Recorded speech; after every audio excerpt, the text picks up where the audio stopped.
यांनी रवींद्र चव्हाणांवर टीका केली आहे की रवींद्र चव्हाण हा कुचकामी माणूस आहे, फडणवीसांनी त्यांचा राजीनामा घ्यावा. 14 वर्ष झाली त्यांनी मुंबई गोवा रस्त्याचा वनवास चालू ठेवला. बिलकुल कुचकामी आणि भ्रष्टाचारी पण आहे असा माझा आरोप आहे. मुंबई गोवा रस्त्याचं नितीन गडकरीनं येऊन 10 वेळेस सांगितलेलं आहे. गणपती आले का रवींद्र चव्हाण नुसतं भेट देतात, खड्डे भरतात. पुन्हा आता मागच्या 4 महिन्यापूर्वी खड्डे भरले, आता पुन्हा खराब झालेले. मुंबई गोवा रस्ता होऊ शकत नाही, कोकणातल्या लोकांना त्रास होतो एक. पण याच रवींद्र चव्हाणांनी हजारो कोटी रुपयाचे टेंडर काढले मागच्या 2-3 महिन्यापूर्वी, जे 8-10% अबोव आहेत. जे कोण खरं तर प्रोव्हिजन सुद्धा त्या डिपार्टमेंटकडे तेवढी नाही, त्याच्यापेक्षा तिप्पट चौपट 5पट रकमेचे टेंडर्स काढलेले. आणि हे फक्त निवडणूक निधी जमा करण्यासाठी टेंडर काढले. त्याच्यात रवींद्र चव्हाण हे जबाबदार आहे असं माझं स्पष्ट मत आहे. तुमचे सहकारी आमदार आहेत नितीन, मला वाटतं रवींद्र चव्हाण कुचकामी कामाचे आहेत. हे त्याने 2.5 वर्षाच्या मंत्रिपदाच्या कालावधीमध्ये महाराष्ट्रातल्या सार्वजनिक बांधकाम विभागाच्या माध्यमातून काम करून दाखवलं. कोकणात काम करत असताना मुंबई गोवा रस्त्याचा मार्ग अंतिम टप्प्यात पूर्ण करण्याचे त्यांनी काम केलेलं आहे.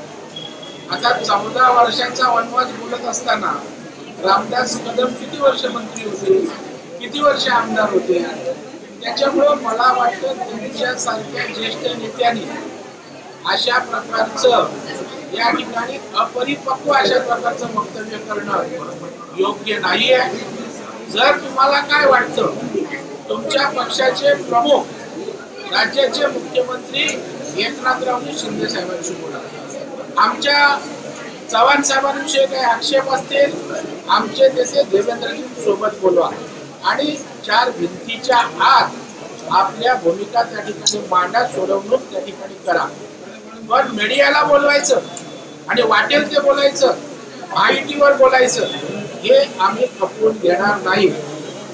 महायुती राहावी आमची इच्छा आहे. देवेंद्रजी पुढाकार घेऊन स्वतःच्या स्वार्थापेक्षा, पक्षाच्या स्वार्थापेक्षा महाराष्ट्राच्या जनतेचं हित महत्वाचं समजून महायुतीचा प्रपंच त्यांनी या ठिकाणी मांडलाय. याचा अर्थ कोण आमची मजबुरी समजत असेल, याचा अर्थ कोण आम्हाला दुबळे समजत असेल, तर कृपया तसं समजू नका. महायुतीची आवश्यकता सगळ्यांना आहे. त्या जाणीवेतनं या ठिकाणी प्रत्येकाने वागलं पाहिजे. आणि जर रामदास कदम अशा प्रकारे जर बोलायला लागले तर त्याच पद्धतीमध्ये प्रत्युत्तर भारतीय जनता पार्टी सुद्धा त्या ठिकाणी देईल. मला वाटतं एकनाथरावजी शिंदेनी या सर्व प्रकरणाची दखल घेण्याची आवश्यकता आहे. रामदास कदमांनी अपेक्षा व्यक्त करण्यात चूक आहे. चेतन मागे अपेक्षा तर सरकारकडून मंत्र्यांकडून व्यक्त केली जाते. मंत्री काम करत आहेत. काम पूर्ण झाल्यावर हेच आमचे टीका करणारे मित्र आम्हाला शाबासकी देतील. रामदास कदम असं म्हणतात भाजपला तर राक्षसी महत्वाकांक्षा अशा पद्धतीने युती तोडावी, ते त्यांचं स्वतंत्र लढती. रामदासबाईंचा गैरसमज असेल आणि असे शब्द त्यांनी वापरू नये.